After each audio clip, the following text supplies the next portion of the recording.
Order. My name is Ruth Jones. I'm the Member of Parliament for Newport West and Isloed, also Chair of the Welsh Affairs Select Committee, and I'm delighted to be joined by Lord Hendy of Richmond Hill, Nick Millington and Farah Sheikh this afternoon for our rail infrastructure inquiry. I'm really grateful for you, all three of you, to appear before us in person. It really does help us in that respect. And I'm going to start off by asking any members to declare any interest they may have at the start. No, in that case, it's only me to declare that my husband works for Arcadis, a company which works for HS2.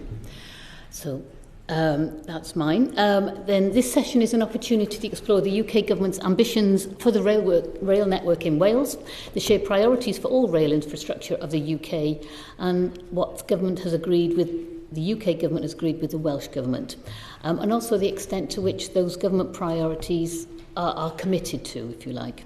So on behalf of the committee, as I say, we're delighted to have all three of you here this afternoon. And could I ask, first of all, for you to begin by briefly introducing yourselves? If I start with Lord Hendy, please. Indeed. So my name is Peter, Lord Hendy of Richmond Hill. I am the Minister of State for Rail at the Department for Transport in the new government. Brilliant. And then we'll go over to Farah. Hello, I'm Farah Sheikh. I'm the DFT Rail Group Services Director for Infrastructure in the North and the West, so that also covers Wales as well. Thank you. Thank you. And Mr Nick Millington.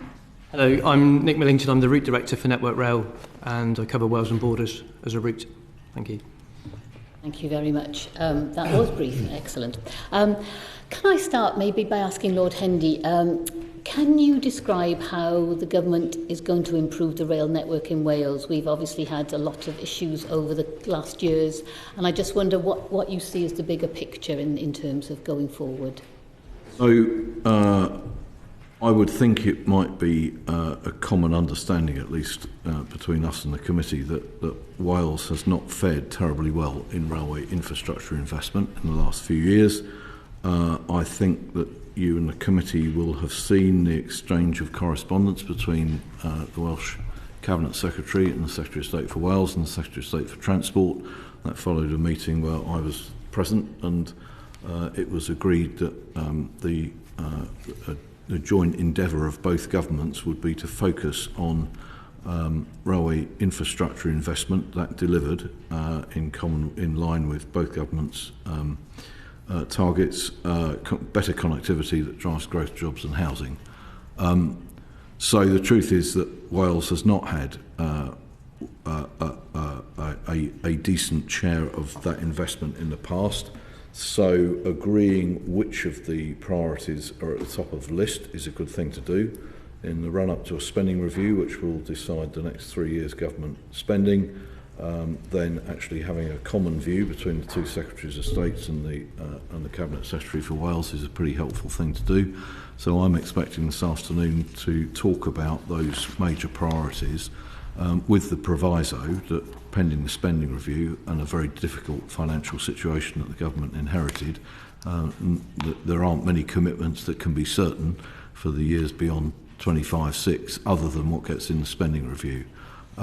The capital element of that has been the first iteration of that has been submitted already. I don't particularly want to comment about what's in it, only to say that that exchange of letters recognises the importance of some infrastructure investment for rail connectivity in Wales, and I'm sure that we'll talk about what the major priorities actually are as we go through this session. And thank you for that. I'm sure it comes as no shock to you that the committee fully agrees with you that we believe Wales has been underfunded for many years in terms of rail. But in terms of, to all of you, if I start with Ms Sheikh, in terms of the rail network, the rail infrastructure in Wales, what do you see as the biggest problems and challenges in terms of going forward and making it more acceptably, improving it? So I think that there's a need to improve reliability and performance on the network, as well as connectivity in both the south and the north to improve cross-border travel as well. And I think that there are a range of priorities that have been set out already as part of the Union Connectivity Review and the Burns assessment that give us a good idea of where to target our funding immediately, so how to set those priorities. There has also been a lot of work done by Network Rail and Transport for Wales colleagues in terms of determining what those immediate schemes are for improving towards getting towards those outcomes. Thank you very much. Mr. Millington. So I'm responsible for the operation of the railway as it is as of now. If I look at the challenges that I face with it, a key issue is weather. If you look at climate resilience, in West Wales and in North West Wales, high wind speeds. If you then consider intense rainfall, now there are things that we are doing to offset that, and they're not particularly complicated at this time, but we've made some major investments in the Severn Estuary, also on the Cambrian lines and on the lines between Newport and Hereford and in North Wales as well, on the Blaenau-Festiniog line as well. Some major civil engineering to protect the railway. And for this next 5 years, a key focus for me will be managing diseased trees, which are susceptible to high wind speeds. Also, if you look at very tactical drainage schemes to make sure that we can manage rainwater.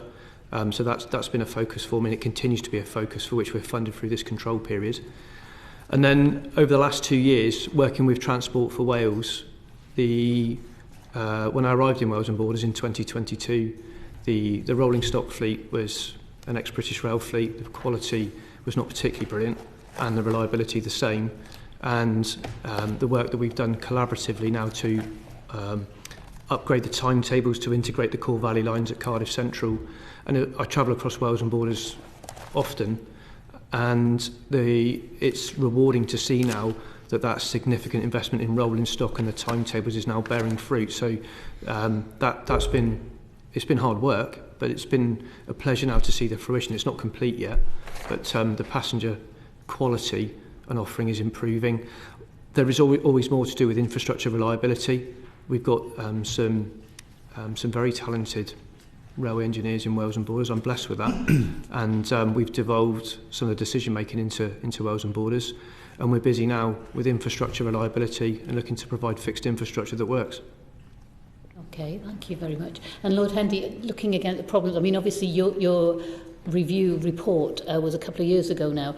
Do you think problems have been solved, or are there still challenges remaining? So, well, it's very nice of you to refer to the Union Connectivity Review. As far as the connectivity of Wales goes, at that time, of course, Lord Burns had largely finished his work in South East Wales, and frankly, despite some urging to the contrary, I took the view that his work was extraordinarily good. There was no point in doing it again, nor trying to contradict it. The best thing that I could recommend was that it was taken forward. So it was taken forward at that time, but then subsequently paused. And I think that when we met in January, through the conclusion of which was that exchange of correspondence, undoubtedly one of the highest priorities is to get on with the South Wales Main Line work, which was cordially agreed between the Cabinet Secretary and the two Secretaries of State. So that's a pretty high priority. Subsequently, of course, I think at the time my report was published, Lord Burns was then looking at North Wales, but he also produced some conclusions for the North Wales Main Line, which are easy to endorse because it's an obvious place to improve connectivity, particularly with Manchester and Liverpool and the North West.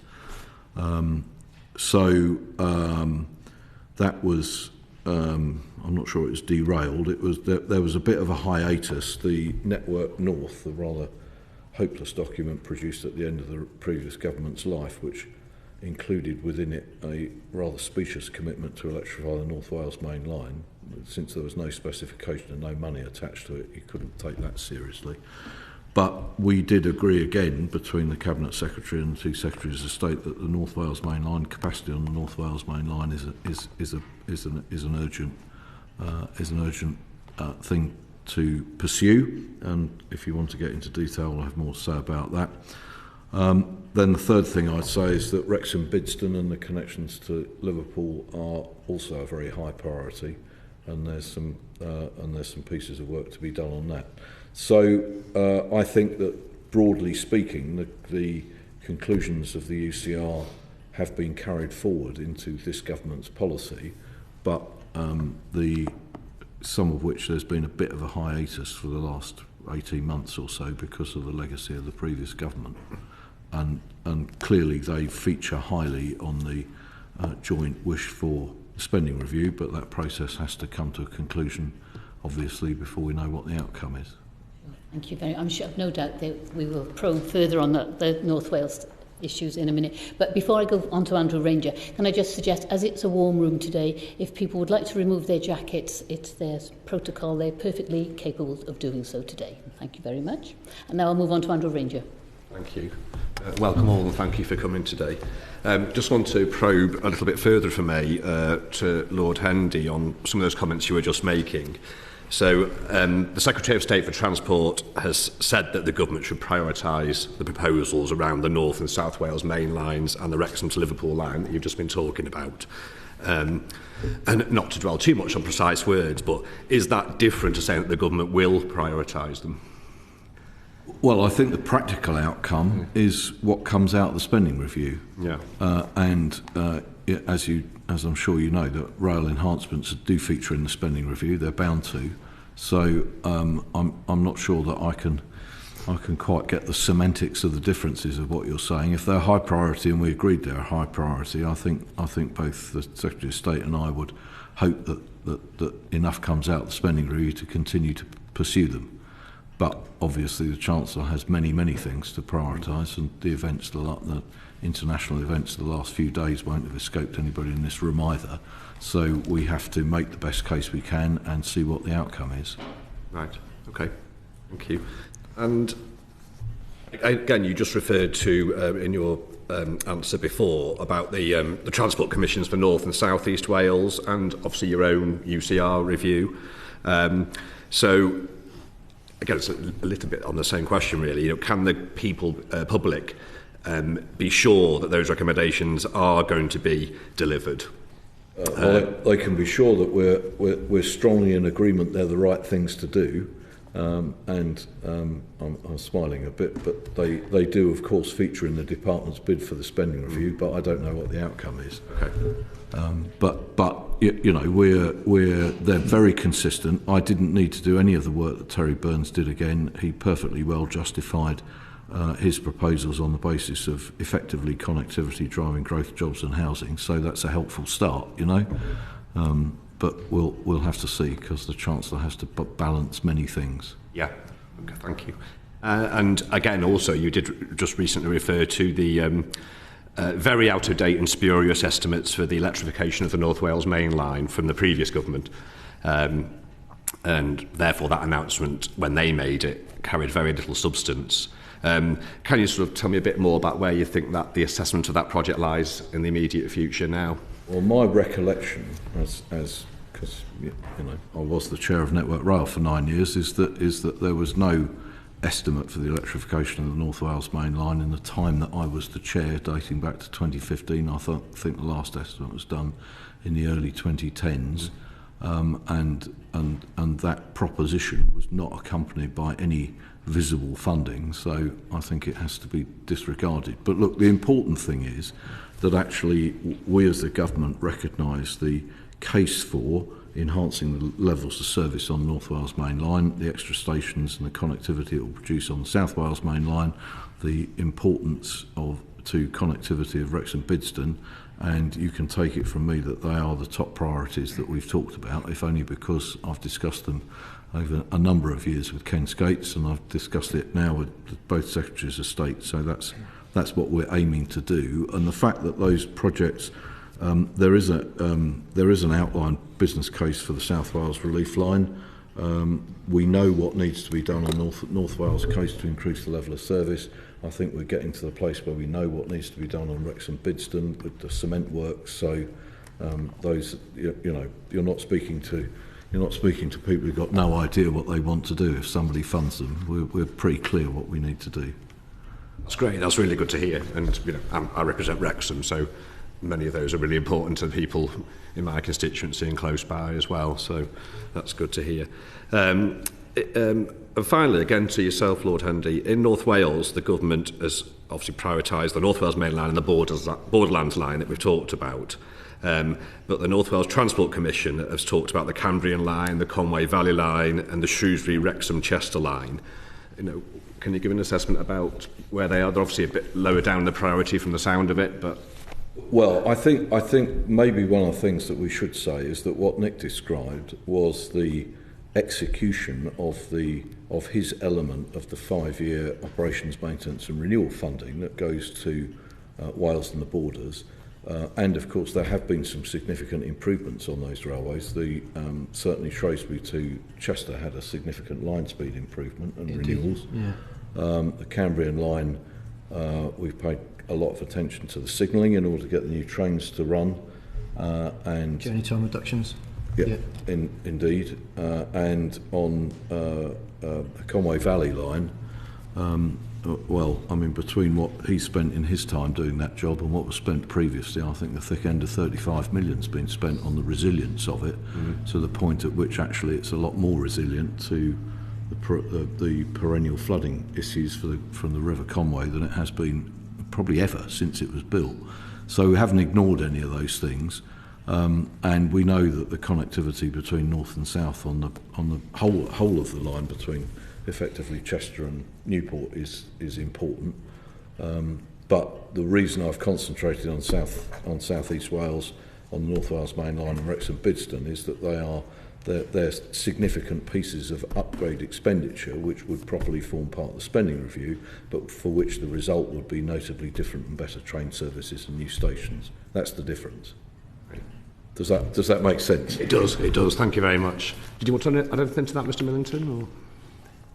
Or? So on the Cambrian lines, we've obviously recently renewed Barmouth Bridge, which was a significant undertaking. We're doing gauge clearance work in a blockade very shortly to accommodate the new rolling stock. It's virtually cleared all the way through, but at Machynlleth, that's the final bit of the jigsaw puzzle. We're doing that in the next few weeks. And then we'll work with Transport for Wales to migrate the old rolling stock off and the new rolling stock in. The new rolling stock's here and going through its paces now, so it's operational, but it's a case of getting everything ready and shifting it as a coordination. Yeah. Great. Thank you very much. Thank you, Chair.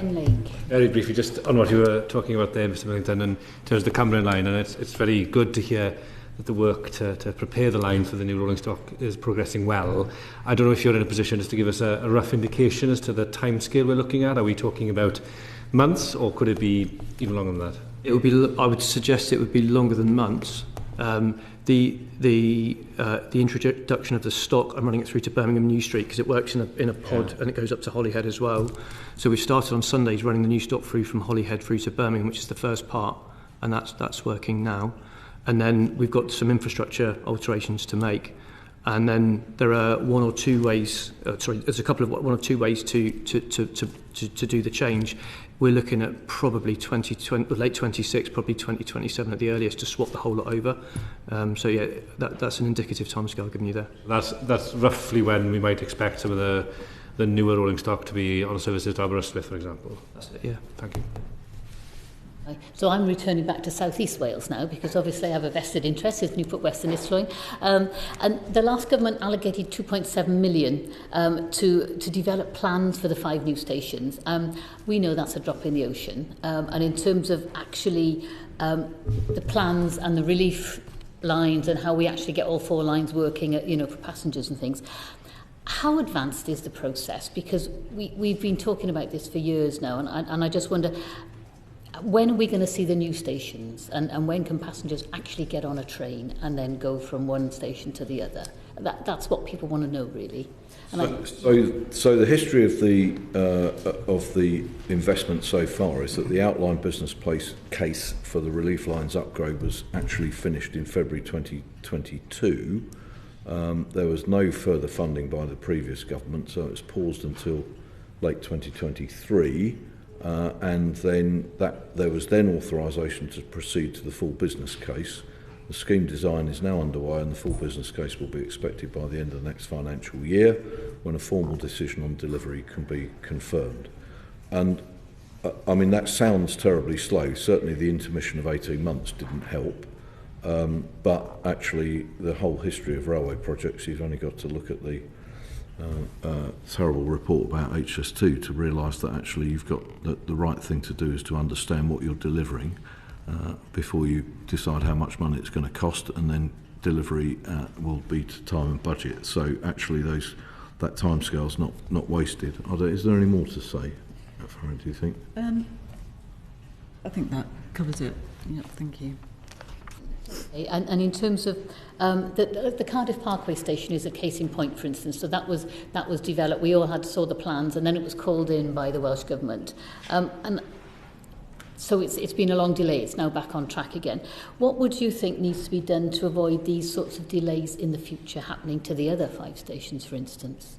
So this would come under what is called the Rail Network Enhancement Plan. My predecessor from the last government told me when he took office he was determined to publish it, but never managed to in his life in the previous government. This government is serious about connectivity, delivering growth, jobs and housing, but it obviously has to have regard to the very difficult financial position we inherited. But the desirable thing is to have a pipeline of investments which get progressively business cases developed, understanding about costs and timescales, and then they get picked off when there's funding available. That's certainly an aspiration of this government. It's certainly an aspiration of the Welsh Government. There's an aspiration to have a pipeline for Wales. But first of all, we've got to get through this spending review. In general, this government recognises completely the utter desirability of having a long-term investment pipeline, both for the security of the supply industry and the understanding of people who want to use the products at the end of it.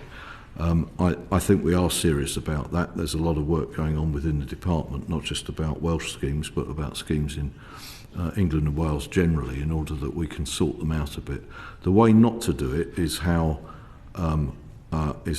is either Network North, which was frankly just a jumble of things jammed together to prove what you might have spent the money on HS2 Phase 2A on without allocating any of it, or indeed the integrated rail plan for the north of England, which was a vast list of schemes, none of which had any priority or money attached to them. That doesn't help very much, actually. But I think we're in a good place here, actually, because none of you have said, and I would have been astonished if you had said, that the 3 things that I talked about at the beginning, which we're discussing, which are joint endeavours that we care about most. And the real issue is to be able to have the funding to get them to the point of a full business case approval and delivery, and that's where we're aiming at anyway. Depending on the spending review. Of course, yes, okay. But then everything depends on the spending review, because that's the nature of government. Okay, thank you very much, Anne Davies. Diolch yn fawr. I'm the MP for Caerfyrddin, which is South West Wales.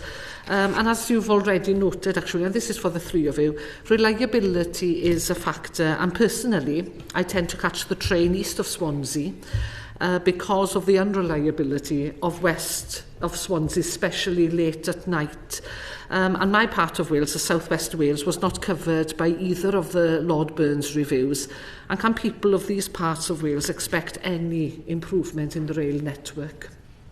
So as far as the operation goes, I think Nick said part of it already, which is that Transport for Wales has had a difficult start, but I think they're doing really quite a good job. There's the fundamental renewal of virtually the whole of the rolling stock fleet is a really impressive job.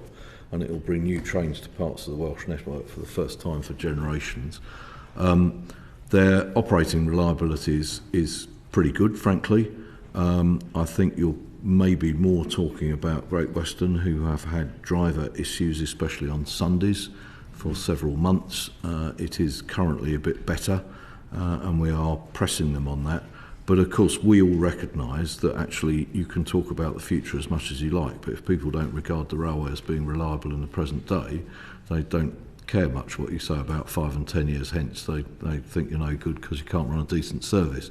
So we need Great Western to sort out Sunday driver provision.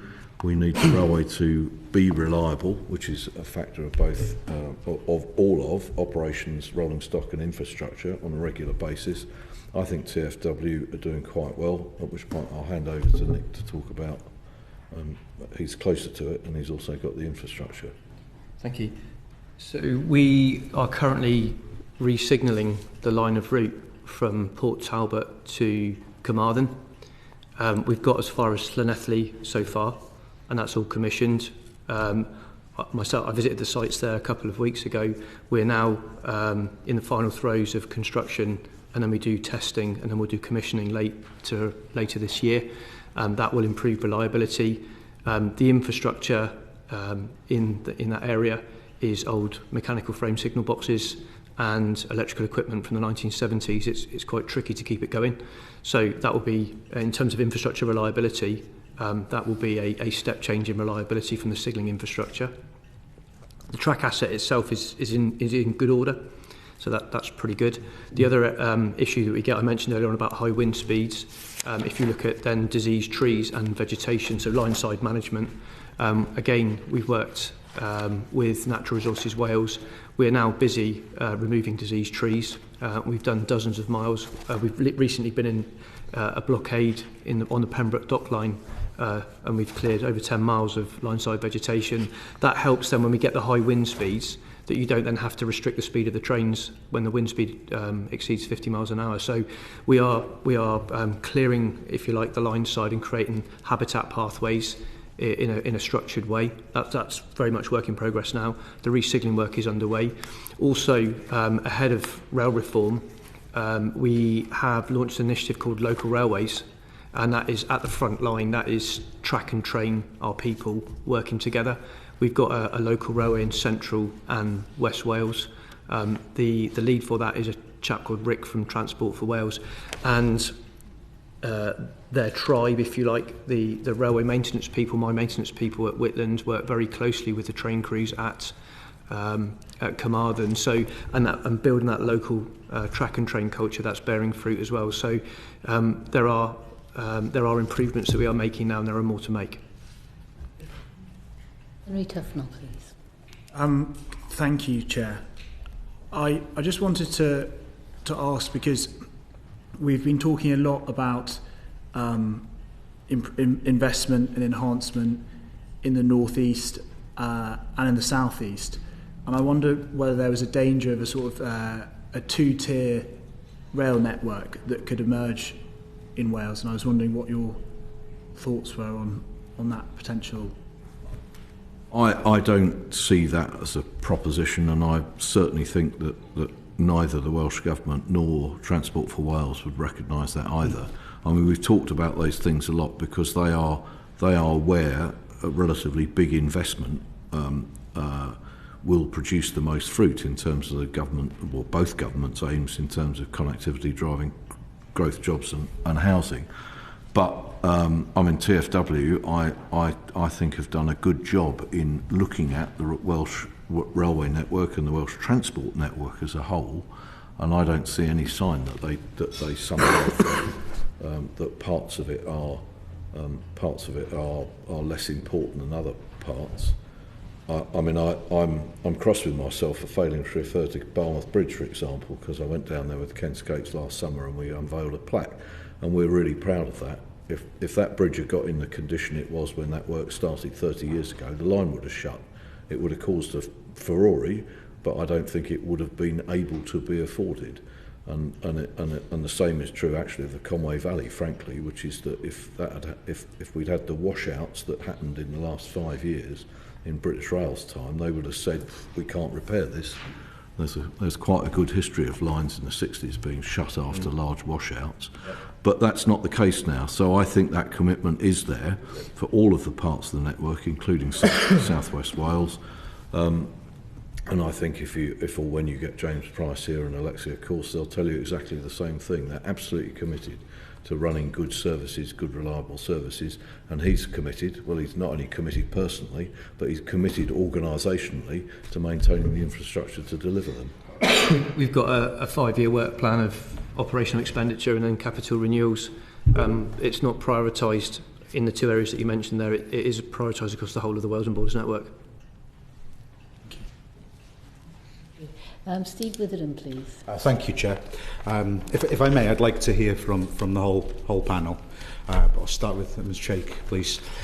Can you explain what kind of infrastructure renewal is typically funded through the OSMR allocation and what should be funded via the enhancements pipeline? Okay, well, I'll talk from the perspective of enhancements and what I believe is in OMR, and I think that my colleague Nick Millington can probably expand on that.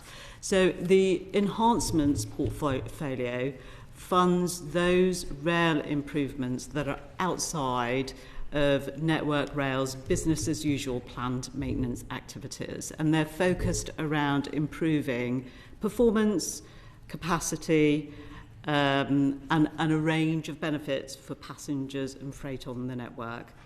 As the Minister has explained, there's a pipeline of enhancements, and the enhancements process has a gated approach to deciding which of the enhancements are taken forward through setting out a case for investment on the rail network.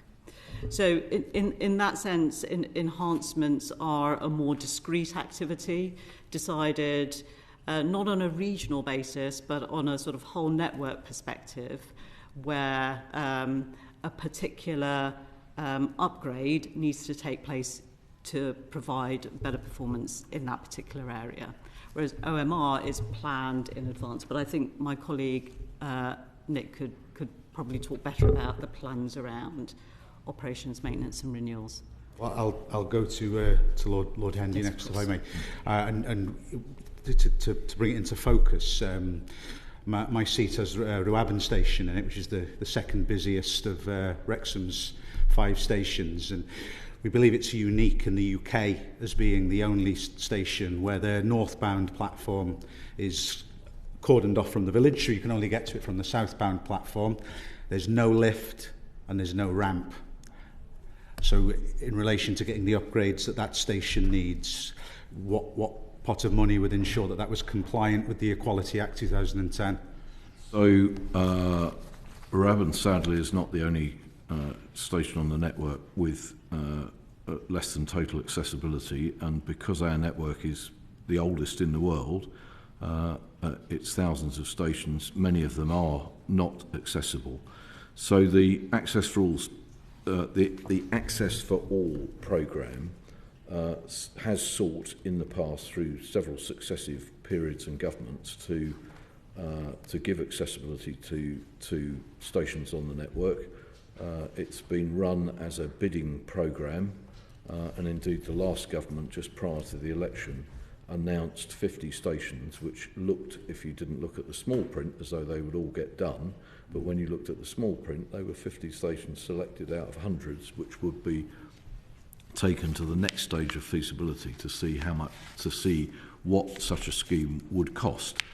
I'm not sure whether Rwabon is actually in that list of stations or not, but we can find out and write to you if we can't find out today. But like many of those schemes, they're quite expensive. They are actually sometimes quite difficult to deliver. Nick undoubtedly will tell you the ones that he has just delivered and has in the course of delivery, and we are, as a government, working out what we should do about Access for All.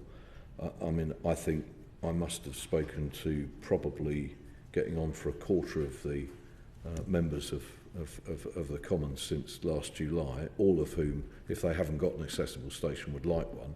And the truth is that money is limited, but the government will endeavour to bring forward a programme that will do as much as possible, and that's about the best I can say at the moment. That element, access for all, is part of the spending review proposition. It's not OMR in the sense that Nick would recognise it. It has to be bid for, it's capital expenditure, it's enhancement. But just before I bring Mr Millington in, am I right, did I hear you correctly that you said there are other stations that are those three categorisations, that there's a platform cordoned off from the village, so you can only get to it from the southbound platform, and there's no lift and no ramp? My so is that, my guess is, without counting them, there are probably a couple of hundred stations in Britain like that. And that busy as well? Yes, there's this huge variety of stations, from very busy and very large with a number of platforms to even, sadly, some stations with a single platform and the platform's not accessible. The only thing that I would say, and I'm very happy to say it here, is that I endeavoured in Network Rail, and I'm still endeavouring now, that if there's any way of anybody producing a scheme to give accessibility in those cases without building 2 lifts and a bridge at a cost of several £1 million, then I think everybody would like to hear of them, because it's that restricts the the number of stations you can fit, which is building 2 lifts and a bridge is a pretty expensive job. It's not trivial. Well, a third option is obviously access from the village to the other platform without even. I'll bring in Mr Millington there, if I may. So I was going to break down the operations, maintenance and renewal, and then I'll go on to enhancement, if that's okay. So in terms of operations of the route, we've got approximately 400 signallers that operate 50 signalling locations across the route. And we've got in the region of 750 maintenance staff that work from depots across the route. So in terms of operational expenditure, that's circa 800 million for the 5 years, and that pays for, if you like, the signallers. Also, if you look at maintenance and inspection, so inspection and then maintenance of the railway network, and that includes earthworks, drainage, track signalling, off-track, power, telecoms, and so that's operational spend and maintenance spend, and that totals just over 800 million. And then we've got over £1 billion worth of capital renewals, and that's like-for-like renewals. It's regulated renewals. So we get our regulated settlement, and then so like-for-like renewals would be track renewals, signalling renewals. There would be some earthworks. There would also be some refurbishment in that. So a way that we can make the money go further is to refurbish. We can also blend modern technology with refurbishment to life extend assets to create reliability as well. So that's renewals. And like I said, that's about £1 billion for this control period. And it's all very detailed in terms of what we're going to do and where we're going to do it, and we're regulated quite closely on that. In terms of access for all, recently we have opened up Ludlow, and we have also opened up Cwmbran, Newtown and Llanelli. And when I say recently, I'm talking in the last 6 months. This morning, the teams are taking the scaffolding down at Abergavenny, and that's very, very close now. They've got a prospective date of the 21st of March, but I'll let them get to the end and then claim a victory at that point. But also Flint is also in a very similar, it's in advanced stages of construction. I was there myself the other day, and it's substantially complete. And we've got tenders in for Tenby as well. We haven't started on that one yet. So that's recently what we've done with Access for All. Well, that's really interesting. Thank you. Thank you, Chair.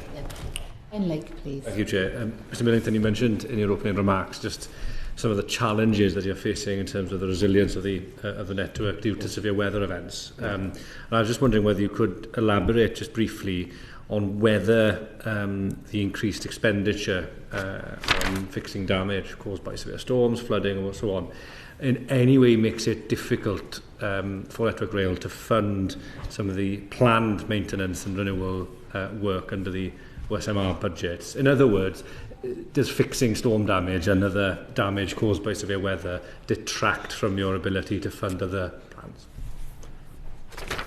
Last year we had 12 named storms in Wales and Borders.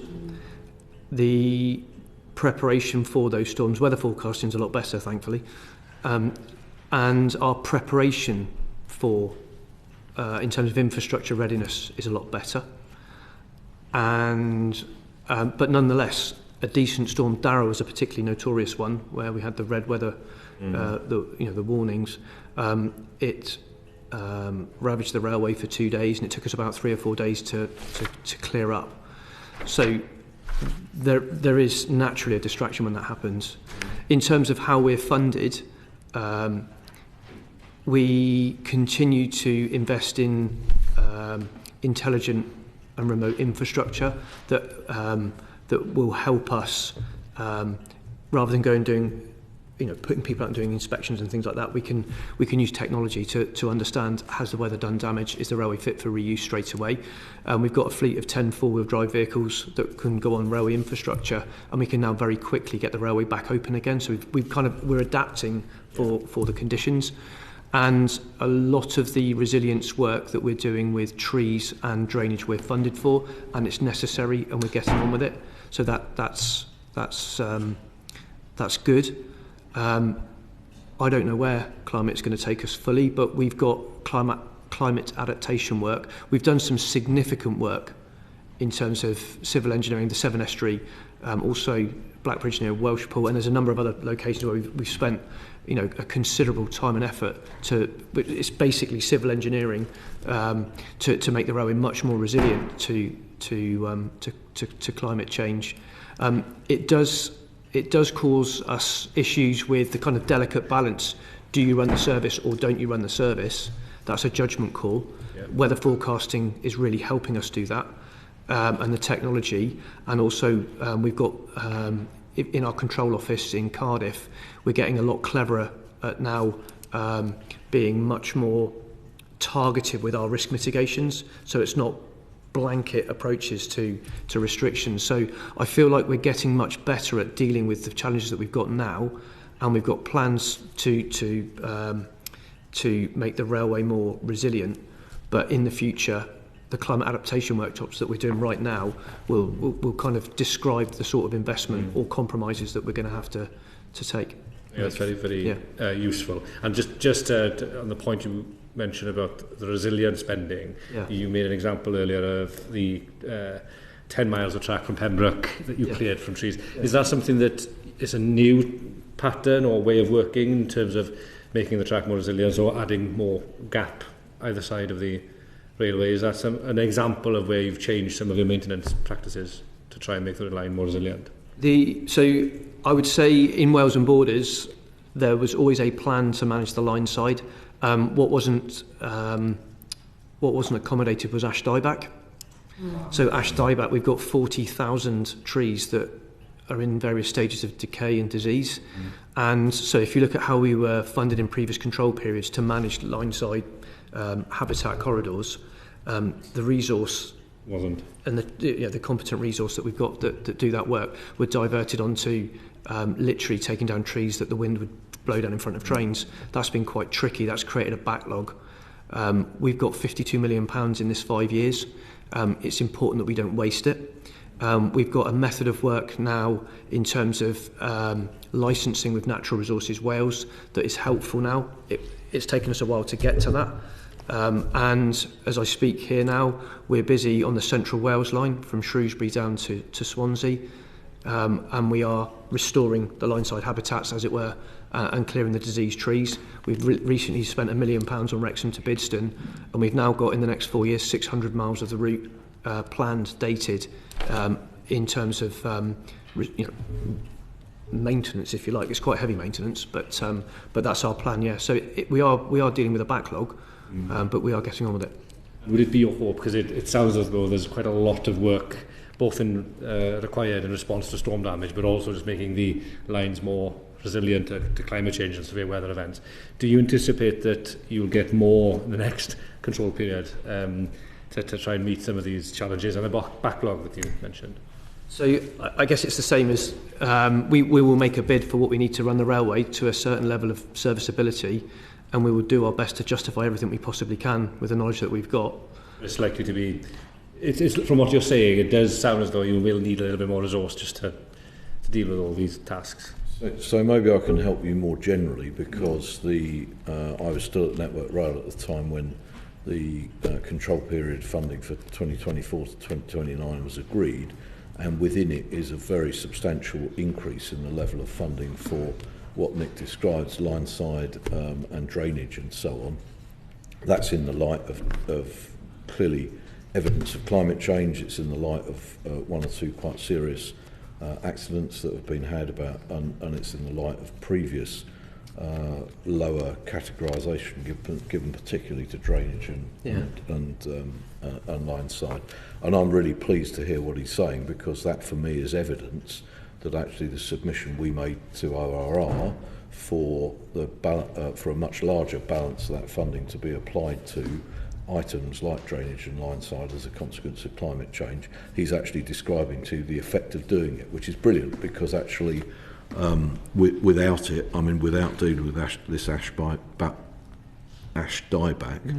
the interruptions to services would have been far worse, actually. And I'm really, really pleased to hear what he's talking about. I think Network Rail is one of the public bodies which is really taking that ash dieback seriously, and not only sometimes within the Network Rail boundary, but also outside it. Certainly, yeah. Very reassuring, actually, also, thank you. In this first year of the control period, we've been able to treat a number of repeat flood sites that, so the money that Lord Peter has mentioned there, we have actually invested that. It's in the ground, and we can prove that we've improved train performance this year on a moving annual average by 6% across the Wales and Borders route. The second biggest cause of delays historically was flooding, and we can see that now tracking down as a result of the investments that we're making. So it's working.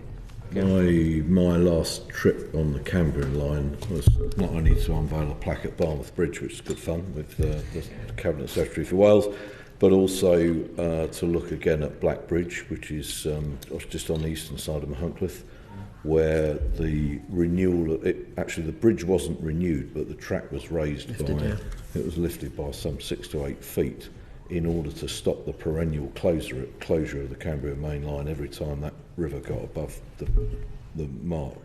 And then further towards, next time your committee wants to go out for a day, get Nick to take you further along near Welshpool, a whole section of low embankment has been replaced by rock armour, so that when the Severn floods, it just flows through the embankment, floods the surrounding farmland. When it drains away, you can still run the train service. That's good 21st century engineering for real effects of climate change, and I think actually it's really impressive to see it. And the same is actually true on the Conway Valley line, when actually the previous activity was replacing the embankments till the next time they got washed out. And now what you've done is rock armour so that the river runs through it and then drains off again. We're able to use the four-wheel drives, and we're able to clear trees and every debris that ends up on the railway quite quickly and get the railway back open now. So we do get problems with the weather, but it's less, it causes less delays. Yeah, certainly. Yeah. Thank you very much. That's very interesting. Well, we look forward to our trip to Welshpool then. Okay, Steve Witherden, please. Thank you, Chair. It's just a question for Lord Hendy. Do the infrastructure projects agreed and prioritised by Heidi Alexander, Joe Stevens and Ken Skates still need to be approved by the Treasury as part of the spending review? Oh yes. Yes, there's no way out of a spending review if you're part of a government department. We did think so, we just wanted to double check. Yes, Double check, yes. Shall I move Much on? though we'd all like some other route by which we could achieve it. Thank you, Chair. Andrew Ranger, please. Thank you. I'd quite like to probe a little bit into how the decision-making process works. So what, when you're deciding which projects to prioritise, what are the criteria that we use? Is it demand-led? Is it sort of GVA improvements? Is it housing? Is it how does that work, and also in a cross-border context as well, because for me that's particularly interesting, anyone on the borders, especially when you're working with a devolved nation. So I'd be quite interested in any insights you have into that would help. So one of the great benefits, I won't big up my own stuff on the Union Connectivity Review, but one of the big benefits of Lord Burns's work, both in North Wales and in South East Wales, was that as a previous permanent Secretary of the Treasury, he knew perfectly well how to frame an argument about spending more public money on better transport, and clearly you express it in terms of economic growth, in terms of people accessing jobs and housing. None of that work needed to be done much, because actually Terry had already exposed it both in South East Wales, which is better connectivity with Newport and jobs in Newport, Cardiff and Bristol, and in North Wales where better access to the North West conurbation. Similarly to Rexton Bidston, and I think that actually that's why it was so easy for the two Secretaries of State and the Cabinet Secretary to agree that they would jointly that they were top of the list, because those arguments are already been given. If we now look at what else people want to do on the railway in terms of enhancements as opposed to operations, renewal and maintenance, then one of my jobs in my quiet times is to see your colleagues and explain to them that just asking for a station or asking for increased line speed or asking for more railways is not much of a case in itself. What it's got to be supported by is the growth, jobs and housing argument in order to get on the list. But here, those three projects were very easy for to get tripartite agreement with, because the case had already been made, actually. Okay. So if I could just take an example, so let's just take the Wrexham-Liverpool connection. Is it read that, is the extra benefit there mainly to Liverpool in terms of economy, or is there an assessment done of what benefits along the whole route? Or my understanding from where I sit is that actually the real benefit is the better accessibility to the economy of Liverpool, of a great swathe of North East Wales, and therefore both better economic effects in those areas, and actually probably better GVA in Liverpool. And that must be a joint endeavour, because my understanding is the Liverpool City region are looking at the business case for battery train operation, and the infrastructure case is about sorting the cement works out so that you can operate a more frequent service. Right. Okay. And maybe a broader question as well. Obviously there's a lot of stuff planned here and really great things happening. Do we have sort of the breadth and depth of resource available in terms of sort of people, skills, materials? Is that a concern, in terms of being able to deliver these projects speedily or as quickly as possible? I don't think there's a supply chain constraint in this. I think there's an approval process which is inexorable, because you've got to make the case to Treasury and they've got to give you the money. These are by railway standards. None of the three things we're talking about are huge projects. South Wales Main Line is quite significant, into 250 or 300 million. But we need to get to the stage of being able to get the money agreed, and then we can get on with it, basically. There's certainly a supply chain that's hungry for work at the moment, is my estimation, yeah. So they're permanently looking for more investment. Okay. So there is certainly the appetite to do the work. Great, that's good. Thank you very much. Thank you, Chair. Tony Tufnell, please. Can I just piggyback off the question from Andrew in terms of the criteria that you were setting out about those projects in respect to the business case? How does that work in respect of more rural areas, in terms of how are they best positioned to try and put their case in terms of GVA, increasing connectivity within this framework? Anne's obviously mentioned, we talked about reliability west of Swansea for as an example before. Well, basic reliability is something the railway ought to produce without business cases, frankly. One of my main jobs is to see Network Rail route directors and train operating company managing directors just to drive home the government's the government's determination that the basic railway will be as reliable as possible. You don't need to make a business case for that. We might have some arguments about how well it's being done and what the barriers are to achieve it.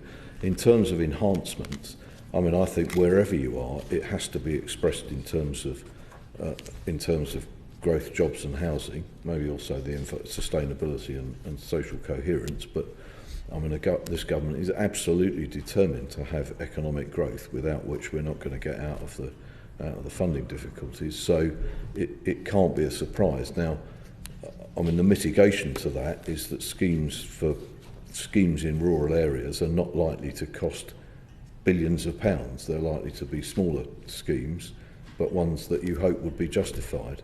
What we want to get away from, frankly, is either people on the railway, because there's a habit of that going back many years, of saying, I don't like what I've got, I want something better, without any real justification other than the fact that what they've got is old, or communities saying, well, we just want this because we used to have one. Now, there is another thing that we ought to mention, which is that it's not only public money could be spent on the railway. There are also other funding bodies who might find it in their interest to do that. And one of the benefits of having an enhancement pipeline that I'm very keen to get to is so that you can show people what might be done. I mean, better connectivity drives land value, for example.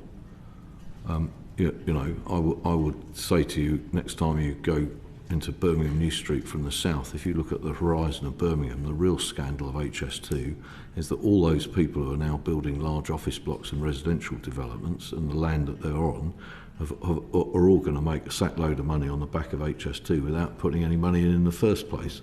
And I think that, I'm not suggesting, of course, that a rural community could pay for a new station on its own, but it's always beneficial, and in an argument with the Treasury, to find some third party who will find some benefit out of what mainly would be public expenditure. And that's always useful, frankly, and I think that applies in, frankly, in rural communities and small towns just as it does in major cities. I'm not stupid enough to think that you'll get an entire project paid for on that basis, as with Battersea Power Station on the Northern Line extension, but it would be worth knowing that somebody thinks there's some commercial or property benefit out of some of these schemes, and that's one of the reasons for talking about them before they're authorised. Now the reality of the three big schemes that we're talking about is that very predominantly they'll have to be paid for out of public funds, because there aren't high land values, and one of the things that we're very keen on is people for accessing decent work and producing just growth as a response. But on the way through, I mean, without giving the game away, Wrexham Bidston, if we can produce a benefit for the cement works, it'd be quite handy if they pay for some of it, frankly. That wouldn't be a bad ask, would it, actually? And it would save the taxpayer paying for it. It's a long-winded answer, but I hope it's very helpful and much appreciated. Thank you. I had a question around the rail network enhancement pipeline. The previous iteration of this committee said in 2021 that it was concerned about this. It was said it was too slow, hampered rather than helped. I was wondering how the RNEP process could be changed to accelerate the process of delivery enhancements in Wales. Well, there's two answers to that, one of which is the Wales Rail Board was established as a consequence of the committee's last report in 2021, and that we all think works quite well, and having a view from the Welsh Government and from Transport for Wales and including Nick and his colleagues about what's good for the Welsh railway network is very helpful. So that's one thing. The other is that, I mean, shamelessly, I'll say it politically, you've got a more serious government here who wants to achieve something, and my predecessor, at least, though I get on with him really well, was never able to publish it simply because it wasn't felt by that government as being a terribly important thing to publish. Well, if you don't think it's important, you don't do it, do you? I would like to do it for a whole number of reasons, of which certainty in the supply chain, certainty of the people who want the railway to serve their communities better, and also for the purpose of eliciting that element of third-party funding that we can do in respect to these schemes. So we'll see what happens. But you know, and the government is serious about this. We're also working on a 10-year investment programme, because it's recognised that if you can't set out what you're proposing to do in the long term, then actually the cost of doing it in big but random chunks is far greater than it would be. The supply chain, if you get them in, will tell you that everything will get cheaper if they've got continuity of work. Yeah. And that's what we'd like to do. But it is hard, and it's especially hard in an economy which is not in the best condition when public spending starts from the black hole that we inherited. So you have to be realistic about it. Thank you very much. Linos Medi, please. Yeah, thank you. Can I just thank you, Lord Henry, for your response to the electrifying the North Wales back in 2023. I think for my constituency of Ynysmôn, they were promised something that was undeliverable, and as you mentioned, that wasn't actually funded. And I think it is important that for all of our constituency that we know what's possible and what isn't, and that we don't sell something that's undeliverable for them, and actually raise expectations as well. So thank you for your honesty at the beginning, I think, with that. But actually moving forward now, the projects that will be prioritised in Wales, have you estimated the cost of those projects for Wales at all? So I think we know that the likely cost of all the burn stations is 250 to 300 million. I think the North Wales Coast service upgrade enhancement, what do you reckon that is? Well, a maximum of 20 million, but we're out to consultation now, and we'll refine that estimate in April. He's got some level crossings which either need to be closed or replaced, depending on what you do, will either cost 20 million or hopefully less. And Wrexham Bidston, we've got some idea what fixing the cement works is. Somewhere in the order of 40, but again, we're coming towards the end of the outline business case now, so again, that will be updated, the estimate for that one. And then looking back and looking at the historic underfunding, there is an amount of money, 2.4 billion pounds, that has a figure that's been used that has been the underfunding for Wales. Would you recognise that amount of money? I'm not sure what it's in relation to. It was in infrastructure. Where? 2.4 billion, yeah. So in 2021, the Welsh Government said that there's a historic underfunding of Wales Railway amounting to 2.4 billion over the 28-year period from 2001 to 2029. Right. Is that a figure that you would... It's not one that immediately comes to mind, but I think that frankly, from where we are now, we do better to look forward at the things that are best needed to be done. And to do that, you need two things. Well, you need three things, really. You need an adequate operations, maintenance and renewal settlement so that the railway is in good enough condition to operate satisfactorily. You need to have an enhancement portfolio and ideas what you do. But very importantly, and we started with this, you've got we've got the three major priorities in rail for the combination of the Welsh Government, the Secretary of State for Wales and the Secretary of State for Transport, and that's a pretty good place to start, frankly. I mean, I'm less interested in arguing about historic underfunding, because you can say it all you like, but actually to get money now, we need to act on the things that government wants to spend its money on and which will produce the economic results. And it's very handy to be able to come here and know that there's an agreement between the Welsh Government and two Secretaries of State about what most needs to be funded. Would you recognise with that underfunding and that underinvestment that actually there's lots more work to do in Wales because of that underfunding, and that actually there needs to be maybe more spend in Wales now to bring that rail infrastructure back up to speed? I can certainly recognise the argument, but I think what's important is that what we bring forward it does meet the criteria of the government and the Treasury for the investment, because you can argue all you want about how much money you'd like, but if you can't meet the investment criteria, it won't happen. So I can recognise the feelings of unfairness, but actually the way to act, the antidote to that is to put forward things that are fundable and get them funded. One question, I suppose, if we know these projects are value for money and they're what we need for housing growth and all the rest of it. if we come to the comprehensive spending review and Joe Stevens is fighting for it, Ken Scasey, you're fighting, everyone wants it, what happens if we don't get them? Well, the issues that they're supposed to, the issues that they're designed to resolve don't go away, do they? That's the point.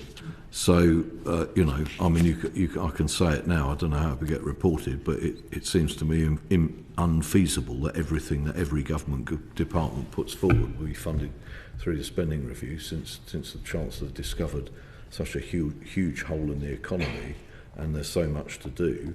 But in terms of these projects, you know, if the worst outcome is one of them doesn't get funded, providing the need for it doesn't go away, you continue to argue for it, wouldn't you?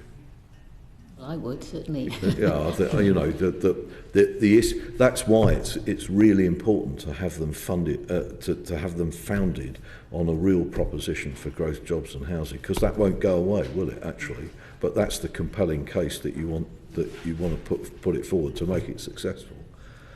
I've spent, sadly, I've spent quite a long time both in the previous job when I had to read all of the 190 odd submissions for Restore Your Railway, and then since the election I must have seen most of the people who thought they were beneficiaries, and I've had to tell them that the previous government hadn't funded any of them. And I think that's really unfair, but then, you know, that's why putting things forward that have a strong economic and political case for growth and jobs and housing is so important, because that's what will get funded. It's not the new stations that are important, it's the effect they have on the economy and people that's important, isn't it? Absolutely. We'll move on to Ben Lake, please. Thank you, Chair, and forgive me, Lord Henry, for I fear this is probably one of those examples of a historic debate, but you will be aware that our predecessor committee in the last report on infrastructure in Wales did look at the matter of HS2 and its classification as an England and Wales project. Since then, I was a member of that committee, and since then I have tried very hard to explain to constituents how a railway project that doesn't run through any part of Wales is classified as such. And I was wondering whether you could help me. I probably can't, actually. I can tell you that heavy rail is reserved in Wales, so any heavy rail scheme that the department delivers should always be classified as England and Wales when applying the Barnett formula, and that's why HS2's in it. And Scotland and Northern Ireland are different because heavy rail infrastructure has devolved, and it is consistent with the funding arrangements, all of the other policy areas reserved in Wales but devolved in Scotland and Northern Ireland. And much more than that, I have to refer you to other people in government who decide it. You can probably tell that I've rehearsed that argument before. In fact, I think every question I ever answer about railway infrastructure in the House of Lords, Lord Wigley asks me about this, and I always tell him the same thing, or endeavour to. Well, I applaud your consistency. It's just not something we could have said about previous administrations. Just in terms then of the looking to the future, and with all that historic sort of underfunding arguments in mind, very pleased to hear about that the department has put in their submissions to the comprehensive spending review. Without knowing whether or not everything will be agreed to and that you'll get all that you want from the Treasury, if just for the moment, let's hypothetically say that the Treasury are feeling very generous and they do award funding to all the projects that you put forward, would it come to a similar sort of figure that the Welsh Government has recently sort of used as the money that is owed, as it were? The £350 million, I think Rebecca Evans, the Cabinet Secretary for Finance at the time, mentioned that was owing to Wales in terms of investment in the rail. Yes, I mean, I try and avoid figures like that because you don't know where they've come from and you don't know what they consist of. But I mean, I could add up the burn stations at 250 to 300 million. I could add up the two pieces of the North Wales coast in, service enhancements and Wrexham Bidston and come to a number like that.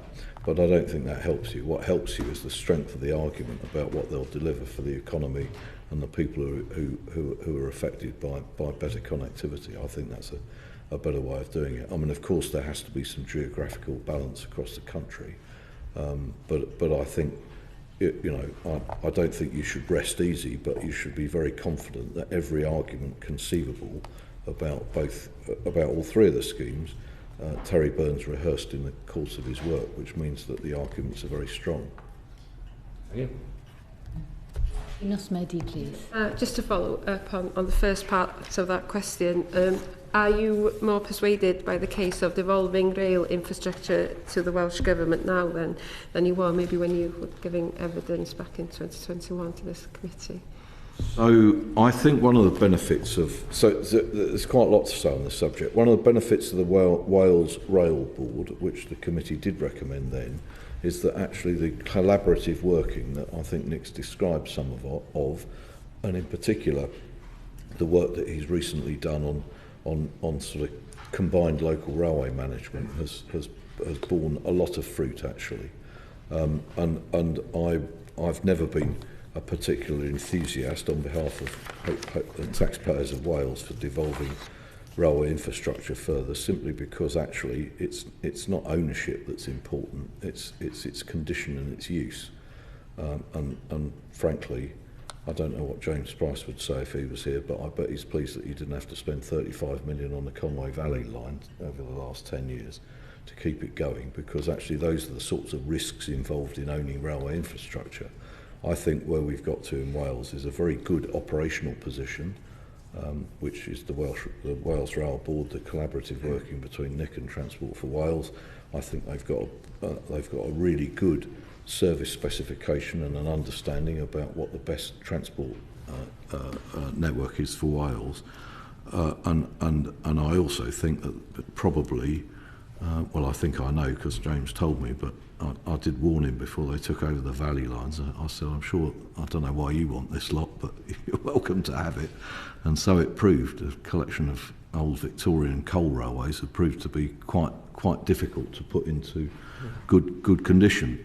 And I don't think that's really the argument that's worth pursuing. I think the argument that's worth pursuing is making the railway run properly in the best way possible, at the least possible price, for the best benefit of Wales, and actually putting the right investments in to make it serve better and get the economy growing.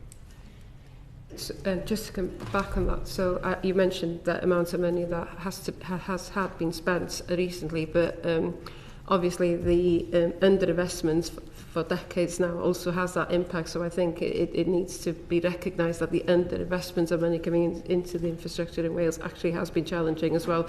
So having that conversation moving forward is actually making sure that, as you mentioned, that those the arguments, the economic argument, and so that they're fully, that you can fund these projects, but actually recognising that when there's been an underinvestment for several years, and what actually that does do to the economy in rural areas as well, and the lack of growth due to that underinvestment as well. I think what I'd say is one of the limitations of the arguments about owning infrastructure is that I've never seen infrastructure handed over with a dowry that equated to putting it into good condition, and that's partially what's happened on the Valley lines, which is that TfW were very keen to have it, but actually they discovered when they got it, it was in far worse condition than they expected. And I think it, I mean, for me, it's a pretty arid argument, frankly. I think what's a much better thing to do is to concentrate on the network you've got, is to get the most out of it, to run it at the least possible cost, to generate the most revenue and create the most economic benefit you can, and then concentrate on the enhancement projects that actually give the most additionality. I think that's a lot better way to do it. I mean, you know, ask yourself this rhetorical question: if the Welsh Government were to own the infrastructure, who would you like to own the Severn Tunnel? Because if you think that's an asset, you need to go away and put your head in a bucket of cold water. That is a huge liability to keep it going. It's a real cost. It was built in 1885, and actually, who owns it is neither here nor there. Keeping it in good condition is what we want together to keep it working. And investing in that fairly across the countries. Yeah. Having had many happy train journeys around the Severn Tunnel, because it's been shown, very pretty, but an extra hour on the journey. Yeah, we agree. It is good to keep it in working order. I'll go to Henry Tuffman, please. Thank you. It was just a question around Great British Rail and how the creation of Great British Rail, how will it change the way in which infrastructure and maintenance enhancement is delivered? So I would say Wales is a bit ahead of the curve, because the Wales Rail Board and the level of collaborative working between Nick and Transport for Wales is really very close. It hasn't always been as good as this. It hasn't. But it is now, and I think that's a really good place to start. The aspiration in GBR is to have an integrated railway with track and train, but that integration is about management integration, and for example, it's about it's about working together to make the best of the network, to make sure that if something goes wrong, it's recovered very quickly. And I would say, both from observation of the results as expressed in the operating statistics and from what Nick and others tell me, that actually Wales is in advance of that. I know that the Cabinet Secretary would like more influence over enhancements, which we've talked about already, and that's an aspiration expressed through the Wales Rail Board, which I think we'll be working on. But I would say that actually the working relationship and the way the railway works in Wales is frankly something that we hope to emulate in parts of England.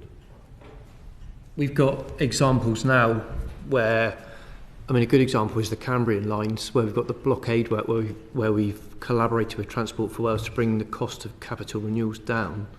But the reciprocal is, in the summer, we've worked in Network Rail with Transport for Wales to put on longer trains along the Cambrian coast.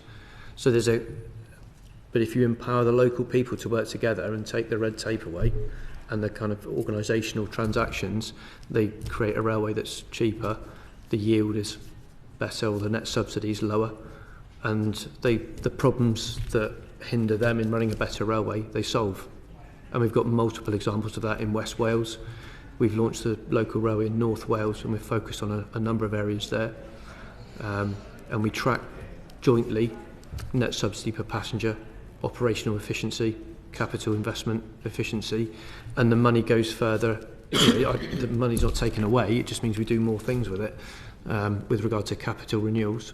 So we're working together now, and we have done a session with Transport for Wales over the last 6 weeks to understand how would you integrate a railway operation that's run by the Welsh Government and the infrastructure that's run by the UK Government. And we've got a sliding scale. We started now, and there'll be some transactions or some corporate governance that will stop us going up the scale, and we'll deal with that as we go, but we're creating benefit by working together now. So we'll carry on with that in mind. Thank you. Will the proposed rail reform bill, will that give ministers in the Welsh Government statutory powers in relation to GBR Cymru? It will, I'm trying to work out the best way of saying it. We want that bill to be supported by the Welsh Government and, for that matter, the Scottish Government. So we are expecting, before the bill gets into Parliament, to make sure that the Welsh Government are happy with its provisions. But I would say the level of devolution is already pretty strong, and you're not dealing with Scotland, but the situation is slightly different, but equally we would want them to assent to it.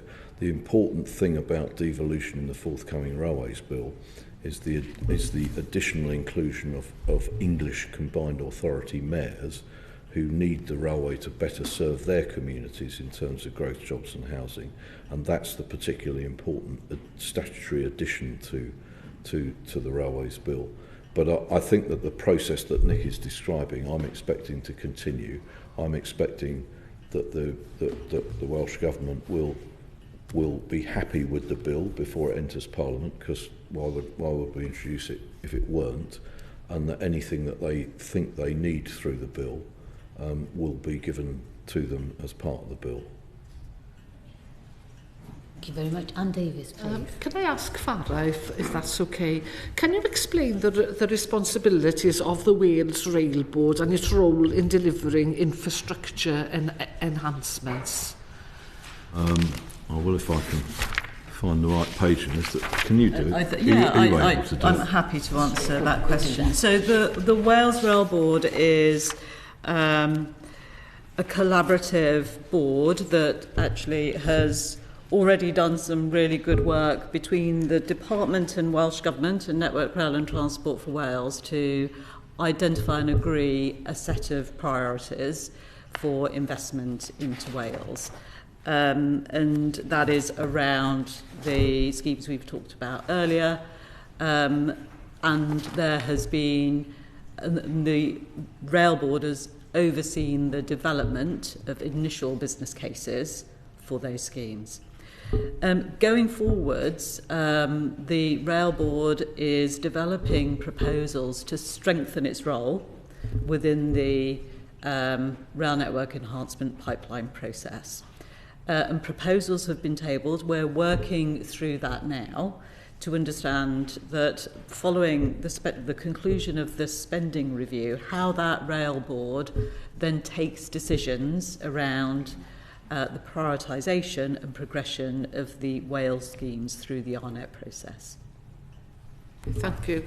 So, do you think then, as you mentioned there, the rail network enhancements, should they be transferred from the department to the Welsh Rail Board? I think that's something that we still have to work through. The rail network enhancements process is set up as such in order to allow all parties, including Treasury, visibility of the cases put together for funding. So I think we would want to find a mechanism with the Wales Rail Board that allows a rapid development and delivery of those cases, whilst giving visibility to the right parties to ensure that they can be signed off and progress through that process. So that is the discussion that's already started. We kicked off that discussion last month in February at the Rail Board, and we are coming back together in a couple of months' time once that's been worked through. Brilliant. Well, to either of you really, do you share the Welsh Government's ambition that GBR Cymru should have its own dedicated enhancement fund? I think it's a great aspiration. I think we've got to work through making sure that you wouldn't want to do that, for example, to the exclusion of an understanding with the Treasury that everything in that programme is the right thing to do, for example. So I think that, but look, I think we're in quite a good place. If we were here shuffling about, not being quite sure that what the Secretaries of State have agreed is actually the right thing to do, that your question would have far more point to it. Actually, the really interesting thing is that it wasn't hard at all to agree between the Cabinet Secretary, the Secretary of State for Wales and the Secretary of State for Transport what the top things to do were, because they've already been outlined and expressed in the government's, in language of the government's economic purpose that enables them to go forward. And I think that's what's really important, actually. If there was some massive disagreement about what should be done next, it would have far more poignancy.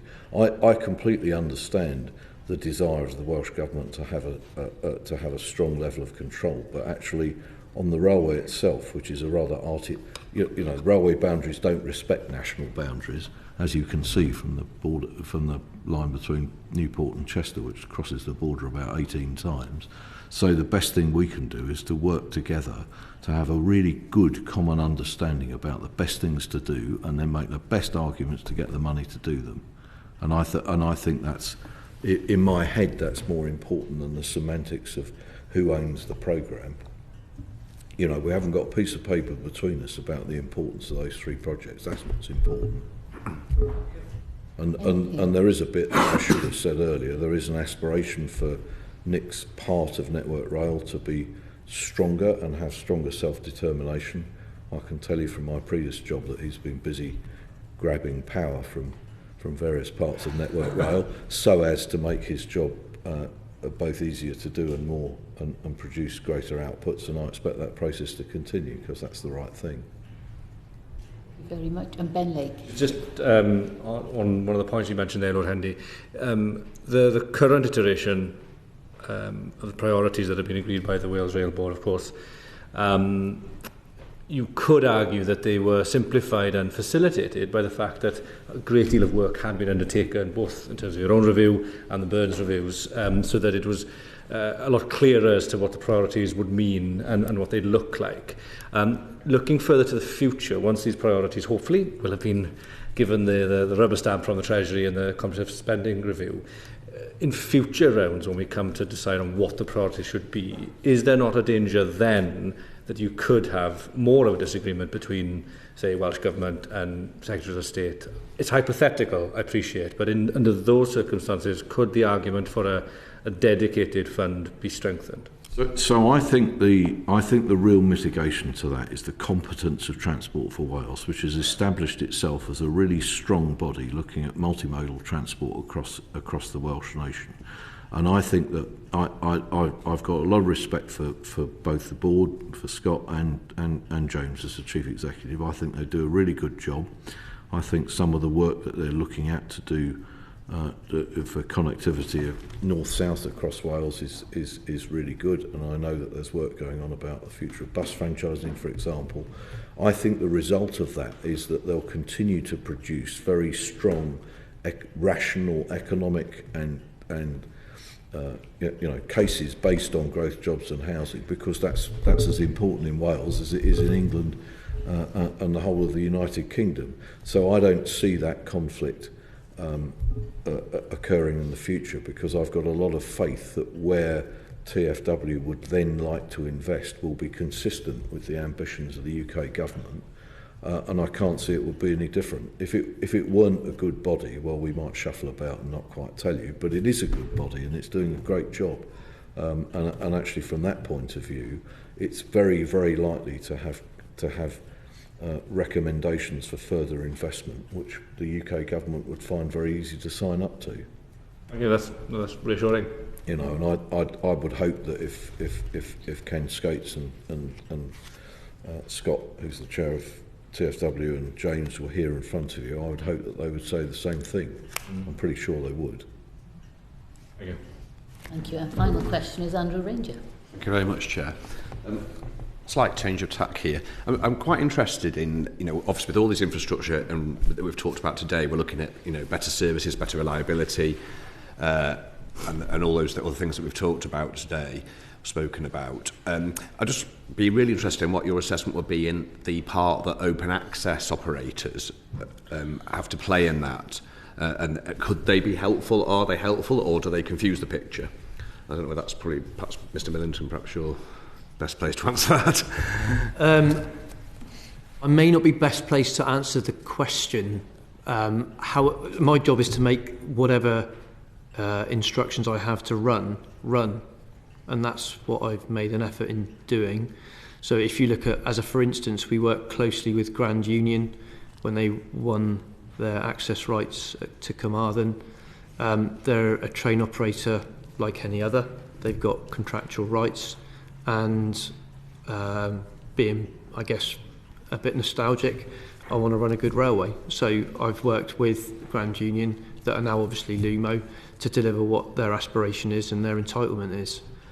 With regard to the decision on whether they should have access on the revenues and the rest of it, that's not for me to answer that. I think the best thing I could do is to refer you to the Secretary of State's recent letter to the ORR, where she sets out pretty clearly, I think, what this government believes the benefits of open access are and the limitations.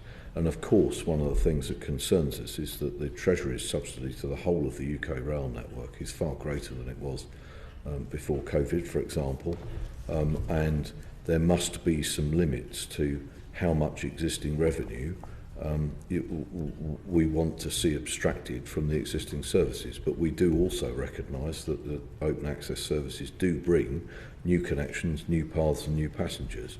Currently the decisions on those, as you know, I'm sure, are taken by the ORR. the department makes submissions on them.